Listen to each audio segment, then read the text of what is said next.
Boa noite, amigos e amigas do nosso canal Escola Teológica Católica. Vamos rezar antes da gente começar o nosso vídeo de hoje, como a gente faz sempre. Em nome do Pai, do Filho e do Espírito Santo. Amém.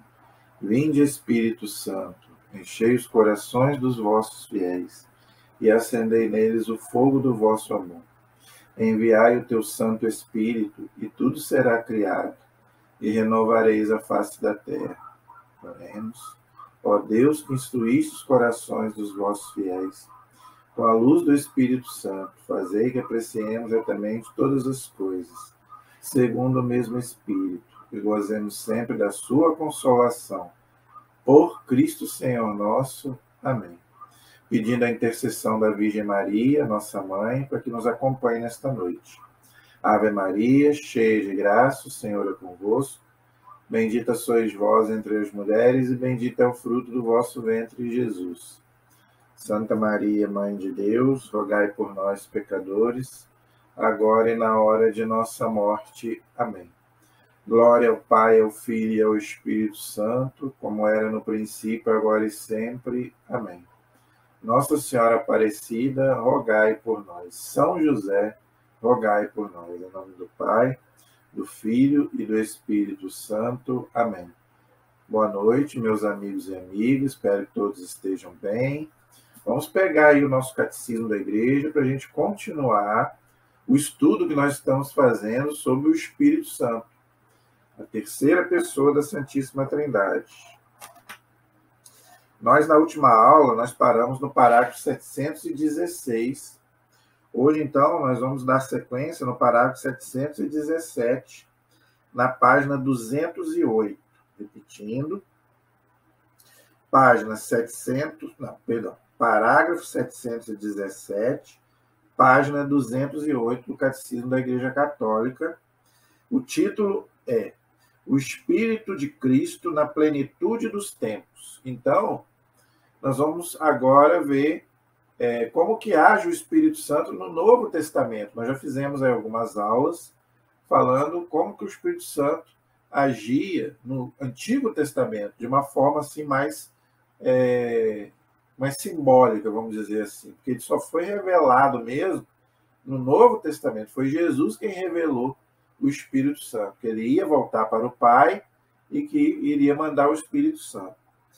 Então, agora nós vamos ver aí algumas aulas aí, o que o Novo Testamento fala sobre o Espírito Santo. Então, nós vamos começar por João Batista. João, precursor, profeta e batista. Aí está falando da pessoa de São João Batista, que inclusive eu já fiz vídeos aí sobre ele no canal. 2 vídeos sobre ele, porque a gente celebra São João, a igreja, né, celebra 2 festas de São João Batista, o seu nascimento, e também em junho, e também no dia 28 de agosto, o martírio de São João Batista. Jesus fala que não houve homem nascido de mulher mais importante do que São João, porque ele foi o profeta que anunciou a chegada do Messias, o próprio Cristo. Era primo de Jesus, filho de Santa Isabel, com Zacarias. Então, ele foi o maior profeta da Bíblia. Tanto que ele é a ponte entre o Antigo e o Novo Testamento. Ele é o último dos profetas do Antigo Testamento e o maior profeta do Novo Testamento. Tá? Então, nós vamos começar por o que o Espírito Santo, como que ele agiu na vida desse grande homem de Deus que foi São João Batista. São João Batista foi um homem maravilhoso, um homem humilde, que não quis nada para ele. Ele só queria mesmo anunciar, tanto que ele fala, né? Eu não sou digno nem de desamarrar as sandálias de Jesus. E em um outro texto belíssimo dele, ele fala que ele cresça e eu desapareça. Isso, gente, é um ensinamento para nós. Por isso que a igreja ensina que os santos eles são modelos para nós. A gente deve imitar os santos. São João Batista, ele fala uma frase que todos nós deveríamos seguir, que Jesus apareça e que a gente desapareça. Eu sigo muito essa frase. Tá? Não é porque eu estou aqui fazendo essas aulas aqui que eu quero aparecer, não. Pelo contrário, eu nunca quis, já falei isso aqui, torno a repetir. Eu não quero ser nada na igreja, eu não quero. Já me chamaram para ser coordenador, já me chamaram para. Eu não tenho pretensão de nada, de ser um ministro, nem diácono eu não tenho pretensão. Já me chamaram até para ser diácono, mas eu não tive ainda o chamado de Deus. Quando eu era mais novo, eu achava que eu queria ser padre, mas nem isso eu vi que não era a minha vocação. Então, eu não aspiro a nada, né, para mim. Pelo contrário, eu quero que Jesus apareça, que eu desapareça, até porque eu sou o mais pecador dos homens. Não é? Então, a gente também tem que ter essa consciência de que quem tem que aparecer é Jesus, não somos nós. Infelizmente, às vezes, porque a gente tem um cargo na igreja, a gente se acha superior aos outros. Fica humilhando os outros, desprezando os outros, achando que nós somos melhores do que os outros, e nós não somos. Tá? Então, que a gente possa ter essa humildade que São João Batista teve. E isso é graças ao Espírito Santo que estava nele. Então, é o que nós vamos ver na aula de hoje. Então, vamos ver o que o Catecismo diz aí no parágrafo 717. Houve um homem enviado por Deus, está falando de São João Batista. Seu nome era João. Está lá em João, capítulo 1, Evangelho de São João, capítulo 1, versículo 6. João é repleto do Espírito Santo, ainda no seio de sua mãe. Está lá no Evangelho de São Lucas, capítulo 1, versículo 15. Antes dele nascer, quando ele estava na barriga da mãe dele, de Santa Isabel, ele já era repleto do Espírito Santo. Está lá no Evangelho de São Lucas, capítulo 1, versículo 15. Por obra do próprio Cristo, que a Virgem Maria acabava de conceber do Espírito Santo. A visitação de Maria a Isabel tornou-se assim a visita de Deus para o seu povo. Olha que bonito. Está lá em Lucas, capítulo 1, versículo 68. Então, o fato da Virgem Maria visitar Santa Isabel quer dizer o quê? Que Deus visitou o seu povo. Por quê? Porque Nossa Senhora foi levar quem? Foi levar Jesus, que já estava no seu ventre. E São João Batista, quando vê Nossa Senhora e vê Jesus já no ventre da Virgem Maria, ele pula, está lá no Evangelho, ele pula no seio da mãe dele, né, na barriga da mãe, e Santa Isabel repleta, a Bíblia fala isso, Santa Isabel repleta do Espírito Santo, ela fala aquela frase maravilhosa que nós rezamos na Ave Maria. Tu és bendita entre as mulheres e bendito é o fruto do teu ventre. E tem gente aí que fala que a Ave Maria não é bíblica. A primeira parte é bíblica. A segunda parte vem da tradição da igreja, que para nós tem mesmo peso de revelação da Bíblia. Então, gente, é muito bonito. Olha como é que o Espírito Santo age na vida dessas mulheres. Não só de João Batista, de Jesus, mas também age na vida da Virgem Maria e age também em Santa Isabel, mãe de São João Batista. Ok? Então, gente, Nossa Senhora, ela leva quem? Jesus. Por isso que o Catecismo fala aqui. Quando ela vai visitar Santa Isabel, ela leva Jesus, e isso quer dizer o quê? Que Deus visita o seu povo. O seu povo quem? Só Israel? Não. Todo aquele que acolhe Jesus é povo de Deus. Não só os judeus. Entendeu? Então, esse é o parágrafo 717. Muito bonito esse parágrafo. O 718 diz assim: João é Elias que deve vir. Está lá em Mateus 17, versículo 10 a 13. Isso quer dizer que São João é a reencarnação de Elias, como diz os irmãos espíritas? Não. O fato da Bíblia falar que São João, né, ele virá com o espírito de Elias, ele é o Elias que deve vir, não quer dizer que ele seja a reencarnação de Elias, não. Quer dizer que ele tem o mesmo papel que teve o profeta Elias no Antigo Testamento. É o quê? Preparar o povo para a chegada do Messias. Entendeu? Assim como Elias foi um dos maiores profetas do Antigo Testamento, São João Batista foi um dos maiores profetas do Novo Testamento. Mas ele não era a reencarnação de Elias. Esse texto de Lucas aqui, de Mateus 17, de 10 a 13, Jesus explica. Perguntam se São João Batista era a reencarnação de Elias, e o próprio São João Batista disse que ele não é a reencarnação de Elias. Ok? Então, Não tem nada a ver. A prova disso é a transfiguração. Quem que aparece conversando com Jesus? Elias. Se São João Batista, que já tinha morrido, fosse a reencarnação de Elias, quem tinha que aparecer ali era João Batista, que era a reencarnação de Elias. Então, não tem nada a ver uma coisa com outra. Temos que entender as coisas. O fogo do Espírito, o Espírito Santo, tá?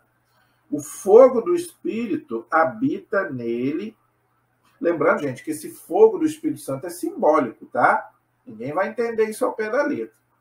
O fogo do Espírito Santo habita nele. Nele quem? São João Batista.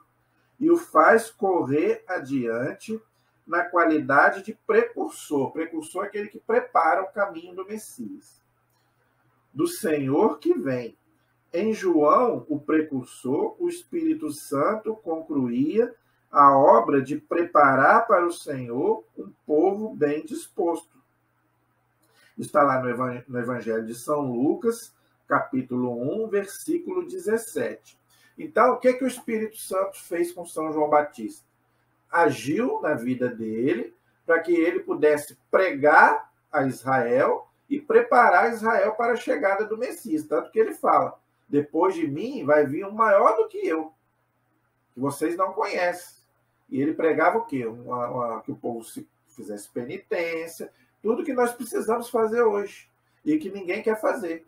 Hoje, você falar em penitência, ninguém quer saber de penitência. O pessoal quer a vida fácil, né? O pessoal quer mamata, igual, né? Hoje é tudo no botão, né? Tudo no controle remoto.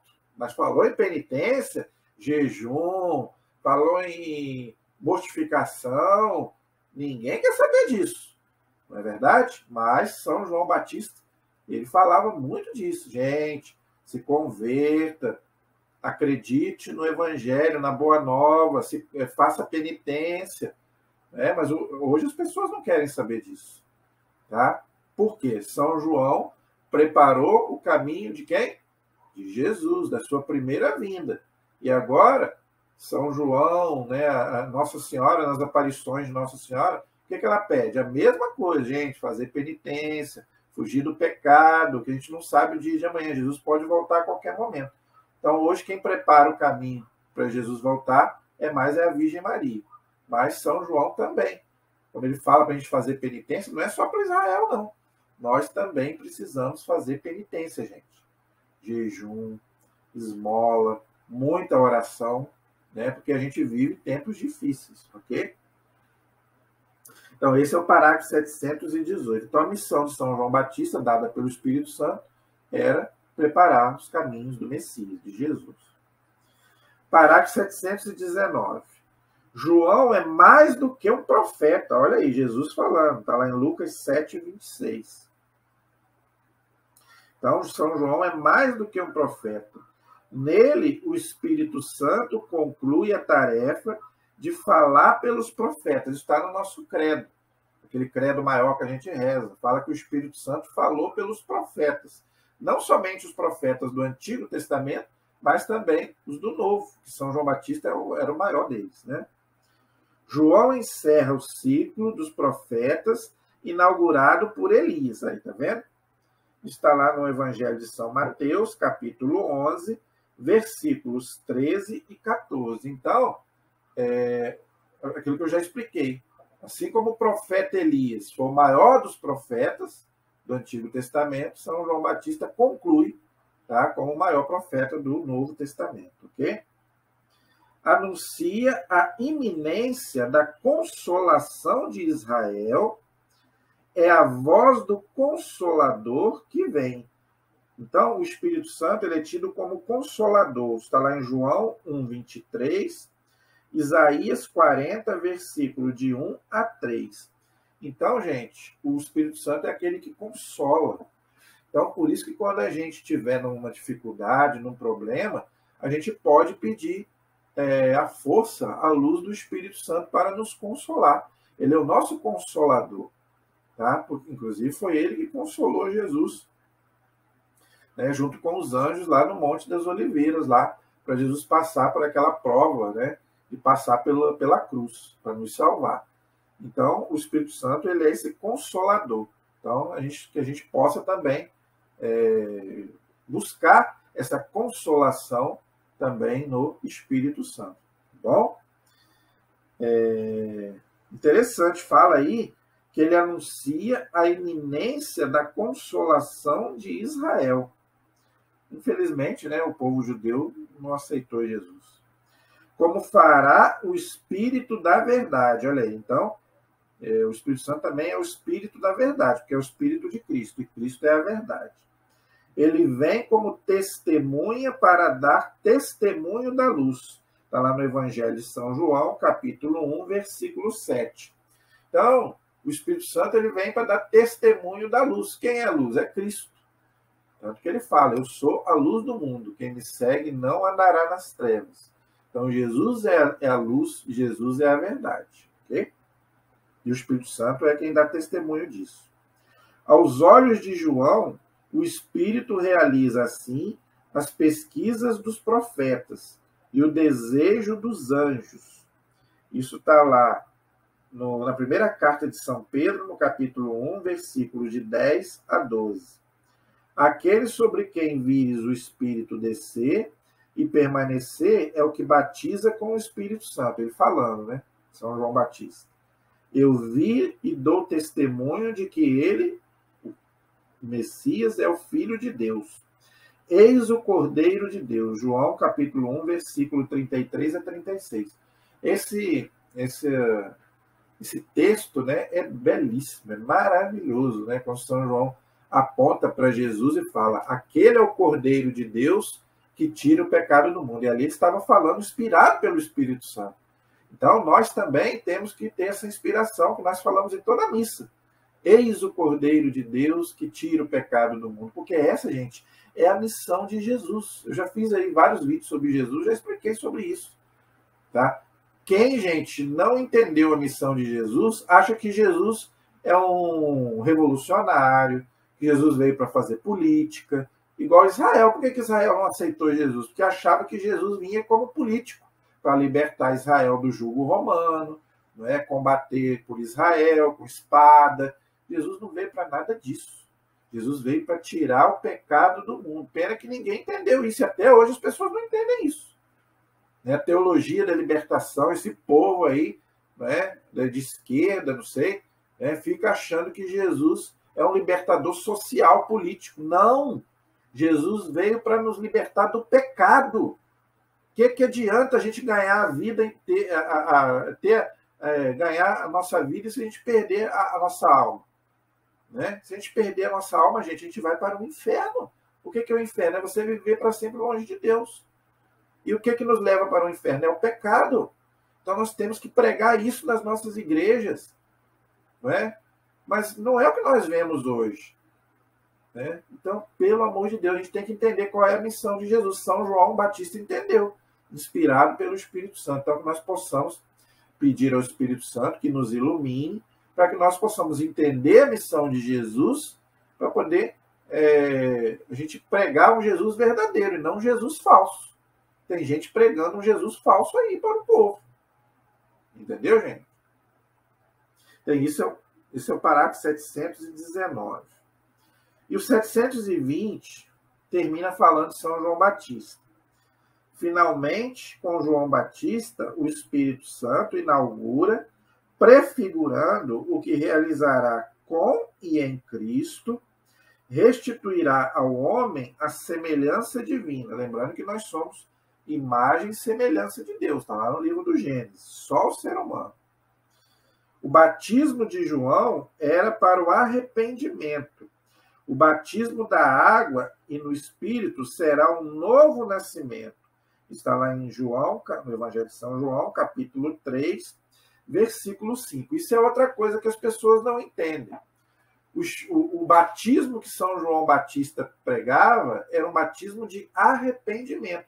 Não é o nosso batismo de sacramento. Não. O nosso batismo é um batismo para apagar o pecado original e para nos tornar filhos de Deus. Entenderam?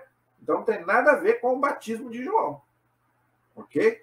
Aí você poderia me perguntar assim, então por que Jesus entrou ali para ser batizado se ele não precisava de se arrepender de nada? Porque Jesus não tinha pecado. Para nos dar o exemplo. Tudo que Jesus faz, gente, é para nos dar exemplo. A vida toda de Jesus é isso. Tá? Então a gente deve ler a vida de Jesus, os evangelhos, para quê? Para a gente imitar Cristo. Isso é ser cristão. É você ser um imitador de Cristo. Então Jesus entrou ali na fila dos pecadores para nos dar o exemplo. Mas o batismo de João não é o nosso batismo sacramental. Ok? Estou falando porque muita gente questiona isso também. Ah, mas Jesus foi batizado adulto. Mas Jesus não precisava nem de ser batizado, amigo. Tá? Jesus não precisava nem de batismo. Jesus não tinha pecado. E o batismo também não é para isso. Por isso nós batizamos crianças. Não vou entrar nesse assunto, porque não é o nosso assunto de hoje, mas só para você entender. O catecismo aqui está explicando bem claro. Tá? Então, gente, o Espírito Santo, vamos dizer, ele entrou na vida de São João Batista desde o seu nascimento e guiou ele, né, ali no deserto, acompanhou ele o tempo todo para que ele fizesse realmente a vontade de Deus. E ele morreu denunciando o quê? O pecado, lá de Herodes, lá com a cunhada dele. E ele morreu testemunhando a verdade. Então é isso que a gente deve fazer. Nem que a gente precise. Às vezes a gente não vai nem morrer como São João Batista, pela espada, né? A morte física, vamos dizer assim. Mas nós temos que ter cuidado com a nossa morte espiritual, a morte da alma, que é muito pior do que a morte física. Ok? Então que a gente possa aprender também com São João Batista, que era um homem repleto do Espírito Santo. Ok? Então, nós já falamos então sobre São João Batista. Agora nós vamos falar de quem? É aquela que é repleta do Espírito Santo, é a esposa do Espírito Santo.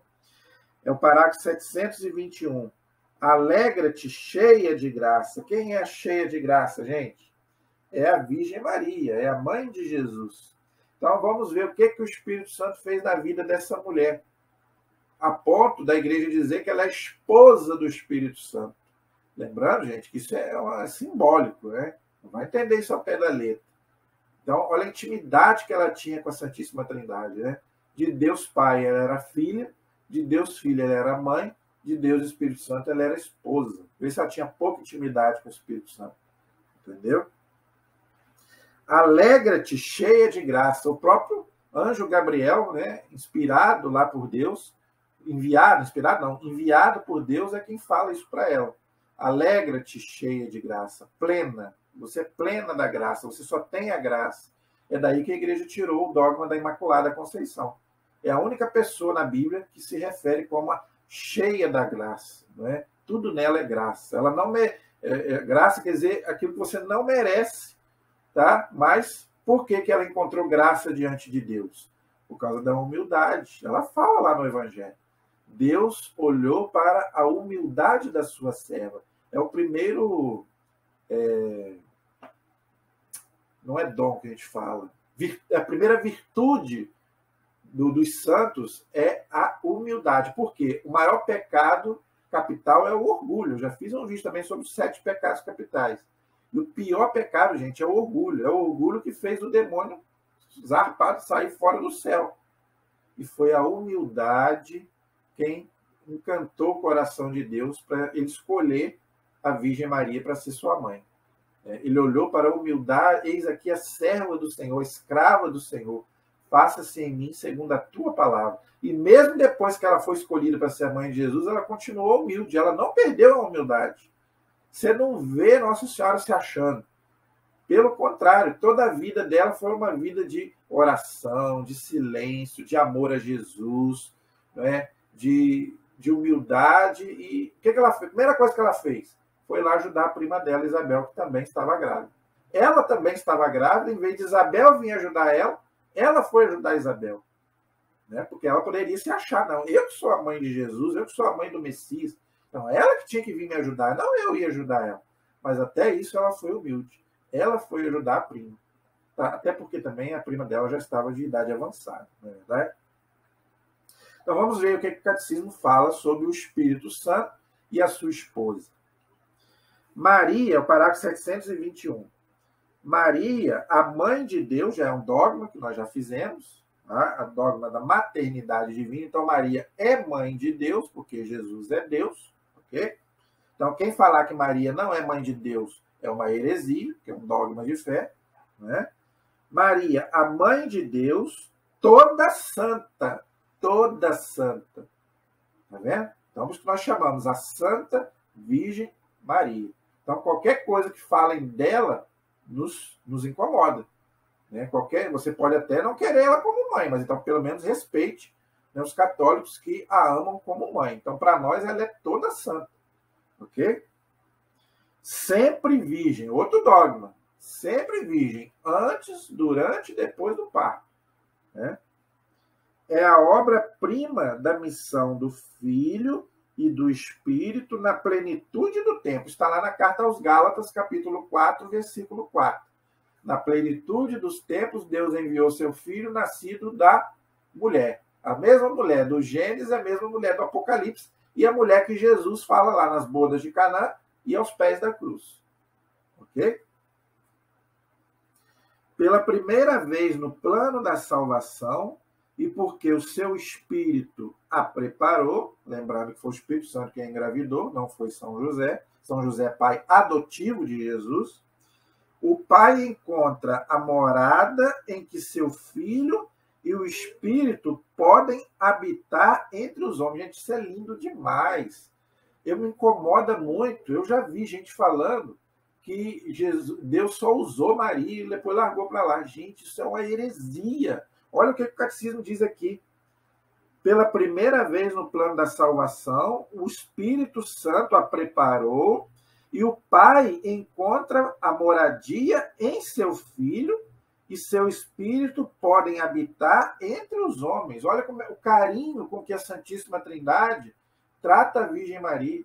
Preparou aquela mulher, aquele ventre santo, para que Jesus pudesse estar ali. Como é que ela é uma mulher qualquer? Eu já ouvi essas asneiras por aí. Que ela só serviu para ter Jesus, depois pronto, acabou. Gente, isso é uma heresia, não faça isso. Deus não usa assim ninguém, não descarta ninguém. Lembrando que Jesus é um bom filho. Jesus honra pai e mãe. Jesus amava a mãe. Se Jesus amava até os inimigos, ele não vai amar a mãe dele? Eu já vi gente falando isso, que Jesus não respeitava, não amava a mãe dele. Olha que ponto que a gente chega, da ignorância religiosa e teológica das pessoas. Entendeu? Deus amava, era apaixonado pela Virgem Maria. Entendeu? Eu não entendo o ódio que certas pessoas têm por Nossa Senhora. Eu não entendo, sinceramente. Só pode ser pessoas que não tiveram mãe, porque, né, é a mesma coisa que você odiar a sua mãe. Entendeu? Tem gente que perde a mãe cedo. Gente, o Papa João Paulo II, ele perdeu a mãe dele, era criancinha. Ele passou a adotar a Virgem Maria como mãe dele. Tanto que ele colocou quando ele foi eleito Papa, a frase dele é totus tus, todo teu Maria. Ele acolheu Nossa Senhora como mãe dele, porque ele não teve mãe. Ele perdeu a mãe cedo. Então, todas as pessoas que perdem a mãe, pegam Nossa Senhora como mãe. Se chegam mais a ela. Então, realmente tem que ter um coração muito duro para falar esse tipo de coisa. Entendeu? É nesse sentido que a tradição da Igreja muitas vezes leu com relação a Maria os mais belos textos sobre a sabedoria. Olha aí, Provérbios capítulo 8, versículo 1 a 9, Eclesiástico capítulo 24. Então, quando esses textos falam da sabedoria, a Igreja aplica esses textos à Virgem Maria. Entendeu? Por quê? O Antigo Testamento, gente, ele é uma prefiguração do Novo, já expliquei isso. Então, quando você lê esses textos, você deve lembrar da Virgem Maria. Vou repetir. Provérbios, capítulo 8, versículos de 1 a 9. Eclesiástico, capítulo 24, quando fala da sabedoria. Não é? Então, quando você lê esses textos, você deve correlacionar com Nossa Senhora. Ok? Por quê? Porque é aquela plena do Espírito Santo. Ok?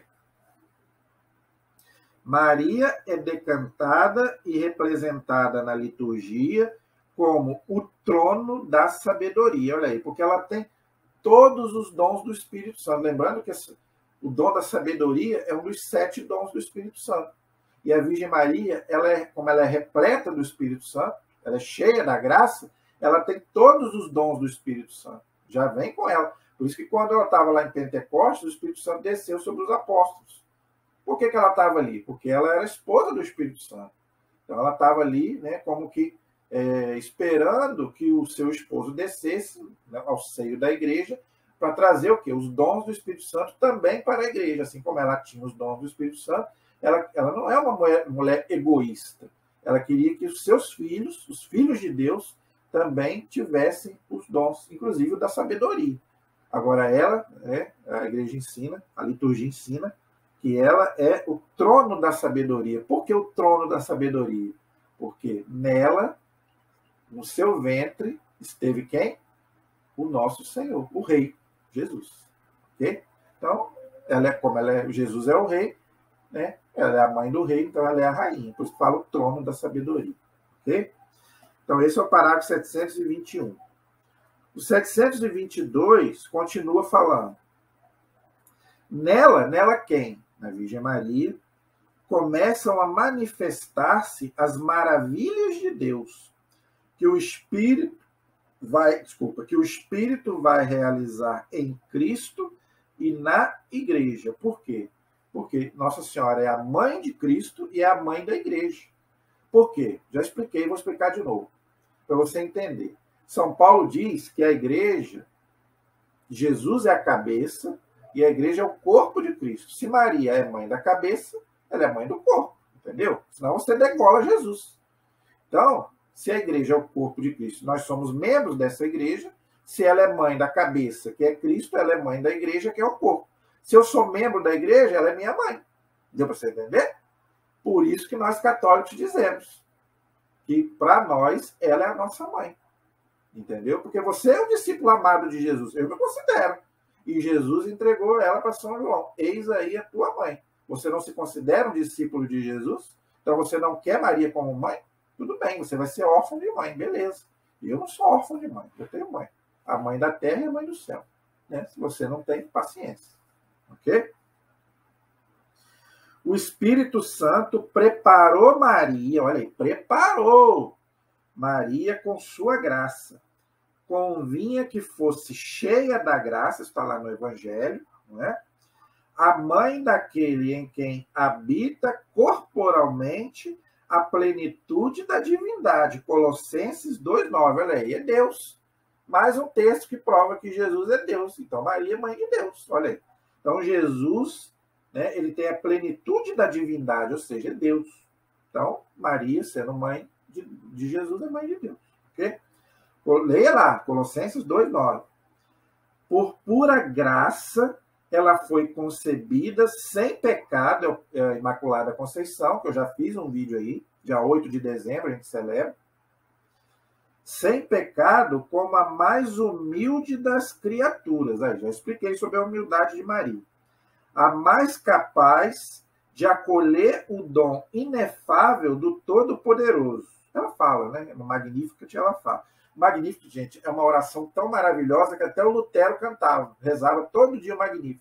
Sabia disso? Está lá na biografia do Lutero. Ele rezava todo dia o Magnificat de Nossa Senhora. É com razão que o anjo Gabriel a saúda como a filha de Sião, ou seja, a filha de Jerusalém. Alegra-te, está lá no Evangelho de...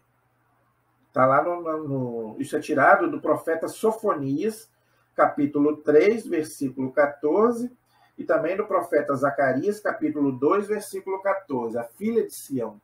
Ok? Alegra-te é a ação de graças de todo o povo de Deus e, portanto, da igreja, que ela faz subir ao Pai no Espírito Santo em seu cântico. Qual cântico? O Magnificat. Está lá em Lucas, capítulo 1, versículo 46 a 55. Gente, se você puder, leia o Magnificat. Leia.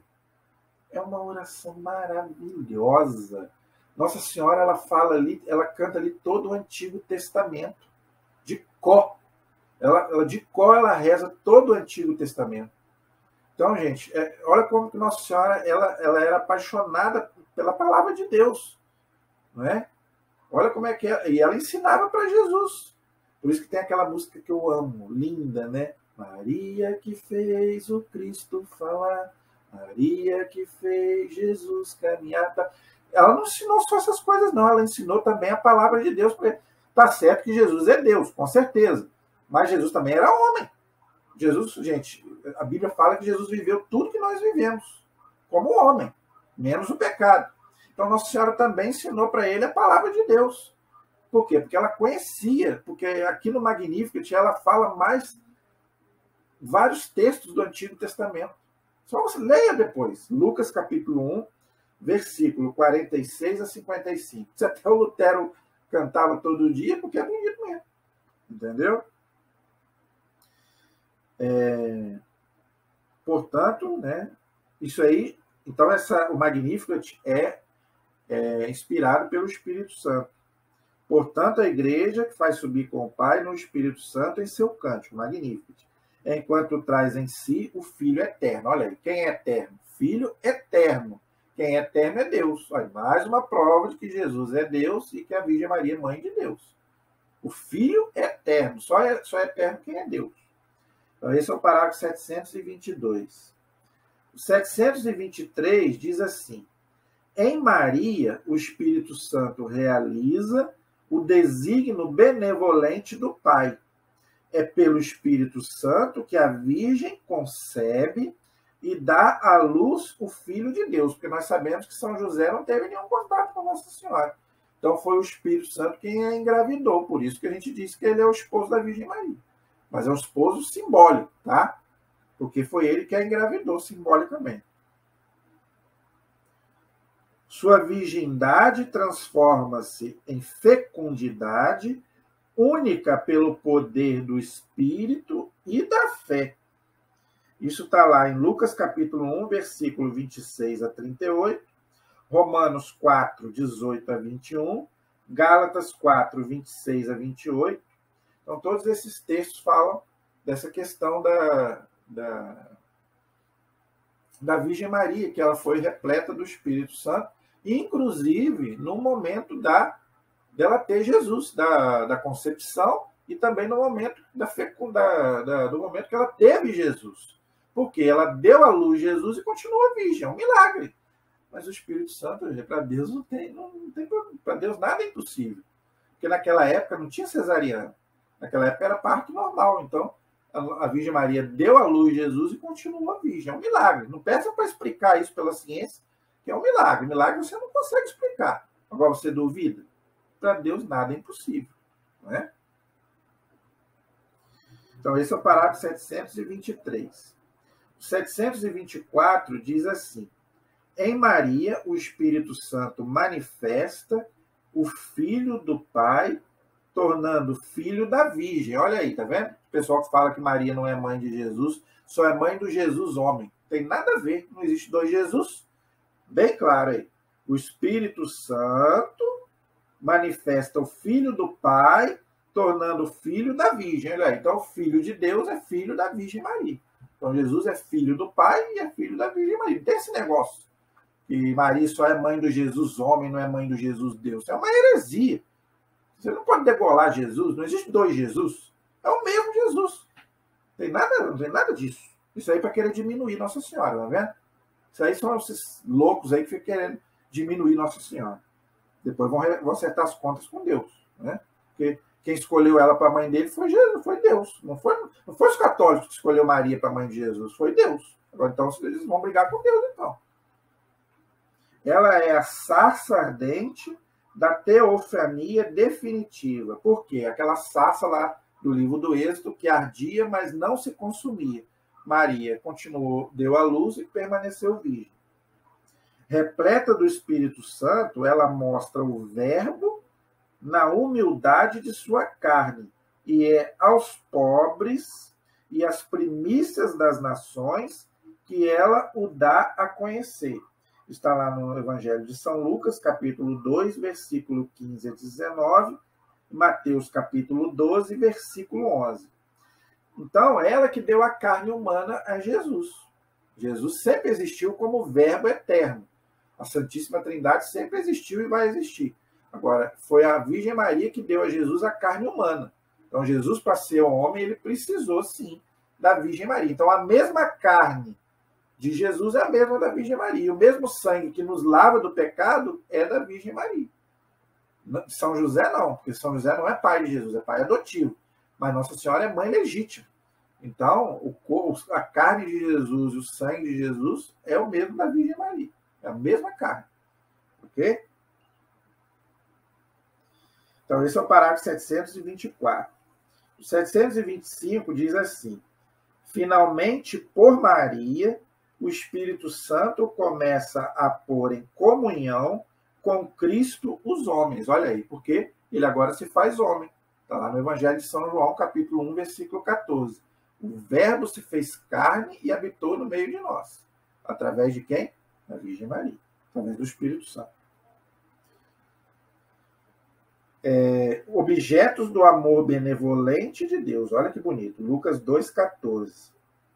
Os humildes são sempre os primeiros a recebê-lo. Olha que interessante, tá vendo? Como é que é importante, gente, a humildade? É muito importante a questão da humildade, gente. A gente ser humilde, não querer ser mais do que o outro, ser orgulhoso. Então, Jesus apareceu primeiro para quem? Para os pastores, aqueles homens simples ali de Israel, que eram pessoas super simples, né? Aqueles pastores ali, que o anjo apareceu para eles e falou: hoje na cidade de Davi nasceu para vós o Salvador, que é Cristo Senhor. Nós celebramos isso todo ano no Natal. Os magos, olha aí, os magos que não eram nem judeus. Os magos, gente, eles eram pagãos, não é? Eles não eram judeus, mas eram pessoas simples, não é? E tanto que eles trouxeram aqueles presentes para Jesus: ouro, incenso e mirra. Ouro para o rei, incenso para Deus e mirra porque Jesus ia morrer, não é? Então, quer dizer, olha a humildade deles. E não eram judeus, eram pagãos. Eram da... Agora não vou lembrar de onde eram os reis magos. Da Pérsia. Eles eram da Pérsia. E a Pérsia não era terra de judeus, não, era terra de pagãos. Tanto que os persas, quando vieram destruir a Terra Santa, eles não destruíram, por exemplo, a Basílica da Natividade, por exemplo. Eles viram ali a figura dos reis magos, na Basílica da Natividade, lá em Belém. Eles não destruíram. Eles viram que era o mesmo povo dele. Isso está na história. Né? São pessoas simples. Simeão e Ana, aqueles dois velhinhos lá do Evangelho de São Lucas, né, que pegaram Jesus no colo, já eram de idade avançada, e Simeão fala, né, agora eu posso morrer, porque eu já vi o Messias, né? Então agora eu posso morrer. E Ana também, já era uma senhora já que era viúva e também pegou Jesus no colo. Que honra para eles, né? Mas também eram pessoas humildes, né? Os esposos de Caná e os primeiros discípulos. Esses esposos de Caná eram aqueles que Jesus fez o primeiro milagre, está lá em João capítulo 2. Pela intercessão de quem? Tem gente que fala que Nossa Senhora não pode fazer nada por nós. Não pode? Vê lá no Evangelho de São João. Jesus, gente, só realizou o milagre porque ela pediu, porque não estava na hora dele. Ele fala, minha hora ainda não chegou. Mas por que ele fez então? Porque ela pediu. Então, São Bernardo, um santo da igreja, ele fala, Nossa Senhora é a onipotência suplicante. O que é isso? Tudo aquilo que ela pede de Jesus, ela consegue. Claro, se for bom para a gente. Se não for bom para a gente, aí claro que não. Mas aquilo que é bom para a gente, Jesus não nega nada para a mãe dele. A boda de Caná prova isso. É só você ler lá, João capítulo 2. E também os primeiros discípulos, que eram pescadores, pessoas simples. Né? Pedro, né? Isso a gente vê nos evangelhos que eles não... Jesus ele só escolhe as pessoas mais simples. Ok? Então o Espírito Santo também. O Espírito Santo ele também escolhe, ele tem, vamos dizer assim, não quer dizer, gente, que só vai entrar no céu também quem é pobre, não. Tem muitos ricos que entraram no céu, sabia disso? Tem muitos santos canonizados que eram ricos, tá? Reis. Você sabia que houveram reis que foram canonizados? Vou dar um exemplo aqui. São Luís IX da França era um rei francês que era um rei muito bom, apesar de ser rico, era um bom rei. Não era um rei mau. E foi canonizado, é considerado santo pela igreja. Então, isso não quer dizer que só os pobres vão entrar, mas claro, não é? Porque o pobre ele é mais desapegado aos bens. O rico ele é mais apegado, né? Se ele for apegado aos bens materiais, aí não tem como. Né? Está lá no Evangelho. É mais fácil um camelo passar no fundo da agulha do que um rico entrar no céu. Mas um rico, isso não é uma regra. Isso é para aquele rico que acha que a felicidade dele está nos bens dele, né? Tá no... É igual aquela parábola daquele homem, né? Que só queria juntar, juntar, juntar. Deus fala com ele: se você morrer hoje, para quem que você vai deixar tudo isso? Então, é essas pessoas que Jesus fala, tá? Mas a salvação é para todos. Agora, claro que o Espírito Santo ele age mais realmente nos humildes, né? Ele tem uma preferência mais pelos humildes, que são mais, vamos dizer, desapegados, vamos dizer assim, são mais desapegados das coisas do mundo e mais apegados a Deus, vamos dizer assim, ok? Esse é o parágrafo 725. Parágrafo 726. Ao final desta missão do Espírito, Maria torna-se a mulher nova Eva. Olha só, hein? Ela é a nova Eva, a mãe dos viventes, mãe do Cristo total. João, capítulo 19, versículo 25 a 27, aquele texto que eu já falei, que Jesus entrega a São João e fala: eis aí a tua mãe, e a chama de mulher. Por que Jesus chama de mulher e não de mãe? Porque ela, além de ser a mãe de todos os viventes, ela é a mulher do Apocalipse e do Gênesis. E aqui o catecismo repete, né? Que ela é a nova Eva. Por quê? Porque a mãe dos viventes era Eva, está lá no livro do Gênesis. Mas ela perdeu porque ela, infelizmente, ao invés de dar ouvidos a Deus, ela deu ouvidos ao demônio. E Nossa Senhora não. Nossa Senhora nunca deu ouvido ao demônio. Pelo contrário. Por que o demônio odeia Nossa Senhora? Isso aí não sou eu que estou dizendo, não. São os exorcistas. Eu estou cansado de ver os exorcistas falando aí na internet. O demônio tem horror de Nossa Senhora. Ele odeia Nossa Senhora. Por quê? Primeiro que ele é humilde. E o demônio ele é orgulhoso. Ele perdeu o céu por causa do orgulho. Então, uma pessoa humilde, ele fica furioso. Então, ele tem ódio de Nossa Senhora. Como ele tem de Jesus. Porque Jesus também é humilde, né? A carta aos Filipenses fala: Jesus foi humilde até o ponto de morrer na cruz por nós. Então, Jesus, ele tem, assim como ele tem ódio de Jesus, ele tem ódio de Nossa Senhora e de todos aqueles que são humildes. Entenderam? Então, ela é a nova Eva. Tá? Por quê? Porque ela ficou no lugar da mãe dos viventes, que era a Eva lá do Antigo Testamento. Entendeu? Continuando aí. Então, ela é a mãe, olha aí, então, ela é a mãe do Cristo total. Está aí no Catecismo, na página 209. Então, ela é a mãe do Cristo total. Cristo Deus e Cristo homem. Não tem que ficar esse negócio que ela só é mãe do Cristo homem. Não tem nada a ver. É nesta qualidade que ela está presente com os 12 discípulos no dia de Pentecostes, que eu já falei. Com um só coração, assíduos à oração. Atos capítulo 1, versículo 14. É outra coisa. Nossa Senhora, gente, vivia em oração. Tá? Aqui em Pentecostes diz que ela estava em oração com os apóstolos no dia de Pentecostes. Você vê, né? Todas as imagens de Nossa Senhora rezando. Não sei se você já percebeu. Já percebeu? Sempre está com a mãozinha lá rezando. Quando ela aparece nas aparições, sempre rezando, pedindo ao povo para fazer uma capela e pedindo para o povo rezar e fazer penitência. Então, Nossa Senhora é a mulher da oração. Eu já fiz um vídeo aí. O poder da oração. Então, o cristão que não reza, que não ora, por isso que ela pede tanto para a gente rezar o texto. E outra coisa que o demônio detesta. Por isso que ele quebra muitos textos. Imagens de Nossa Senhora. Ele fica feliz quando vê esse povo aí quebrar as imagens de Nossa Senhora, quebrar texto. Ele adora isso. Quando uma pessoa está possuída, a primeira coisa que ela faz duas coisas que ela faz. Primeiro, é querer rasgar a Bíblia e querer quebrar as imagens e quebrar os textos. É o que mais a gente vê os exorcistas falando. Olha como é que o demônio tem ódio de Nossa Senhora. Tá vendo? Na aurora dos últimos tempos, que o Espírito vai inaugurar na manhã de Pentecostes com a manifestação da igreja. Então, ali, a Virgem Maria, como esposa do Espírito Santo, ela estava atraindo o seu esposo para que o Espírito Santo descesse sobre os apóstolos, que ali representava a igreja, o Papa com os bispos, e ali o Espírito Santo desceu e está com a igreja até hoje. E eu já falei sobre isso. A Igreja Católica só não acabou ainda, meus irmãos, porque o Espírito Santo está nela, e Jesus está nela. e Nossa Senhora está nela, e os anjos e os santos estão nela. Senão, as próprias pessoas, não estou falando das pessoas de fora, não, as críticas de fora, não. As próprias pessoas de dentro da igreja teriam acabado com ela. Papas, bispos, padres, diáconos e nós leigos. Né? A igreja já, humanamente, gente, a igreja já era para ter acabado. Mas por que ela não acaba? Porque, né, tem a parte divina dela, né? E a proteção também da mãe, que também reza pelo corpo de Cristo, que ela é mãe da igreja, como eu já expliquei. Entendeu? Então, esse é o parágrafo 726.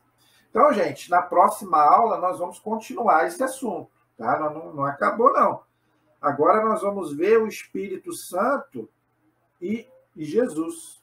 Falamos de São João Batista, o Espírito Santo e São João Batista, o Espírito Santo e a Virgem Maria, agora o Espírito Santo na vida de Jesus. Mas Jesus, homem, na missão de Jesus. Claro que Jesus, como Deus, o Espírito Santo já está com ele desde toda a eternidade, que os dois são Deus. Mas aqui o Catecismo vai abordar a missão de Jesus aqui na Terra e o Espírito Santo junto com ele. Então, é o que nós vamos ver, se Deus quiser, na próxima aula, tá bom? E também o Espírito Santo na igreja, nos últimos tempos.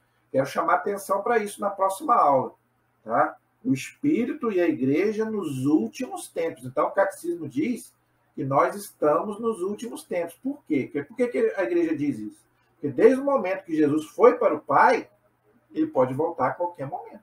Pode ser amanhã. Tá? E, infelizmente, tem gente que brinca com isso, tem gente que não leva isso a sério, acha que Jesus nem vai voltar. Né? Ah, não acredito que Jesus vai voltar, que vai haver segunda vinda de Jesus, vai haver ressurreição, céu, inferno. Não acredito em nada disso. Morreu, acabou essa vida aqui, morreu e acabou. Continue pensando assim. Vai, continua. Né? Mas é um respeito que nós temos que respeitar as pessoas. Mas nós cristãos, nós não podemos cair nessa. Tá? E Nossa Senhora vem alertando sobre isso, gente. Assim como São João preparou os caminhos de Jesus, Nossa Senhora está preparando. Ela preparou Jesus a primeira vez e ela está preparando Jesus de novo. Todas as aparições de Nossa Senhora, ela fala a mesma coisa. Vamos rezar, vamos fazer penitência, vamos largar o pecado, porque a gente não sabe o dia nem a hora. Pode ser amanhã. E se meu filho voltar amanhã? Como é que fica? E a gente também pode morrer. Tem isso também. Ou Jesus vem a nós, ou nós vamos a Jesus, através da nossa morte. Então, nos acompanhe aí nas próximas aulas aí, que ainda tem mais coisas para a gente falar sobre o Espírito Santo aí no Novo Testamento. Tá bom? Então, gente, eu espero que vocês tenham gostado da nossa aula de hoje. Peço a vocês que se inscrevam no nosso canal, por favor. Compartilhe os nossos vídeos, tá bom? Deixe os seus comentários, alguma pergunta, dúvida que você tiver. Eu vou ter o maior prazer em te responder. A nossa proteção está no nome do Senhor, que fez o céu e fez a terra. Pela intercessão da Virgem Maria, esposa do Espírito Santo, a bênção de Deus Todo-Poderoso. Em nome do Pai, do Filho e do Espírito Santo. Amém. Que Deus abençoe a todos. Até a próxima, se Deus quiser.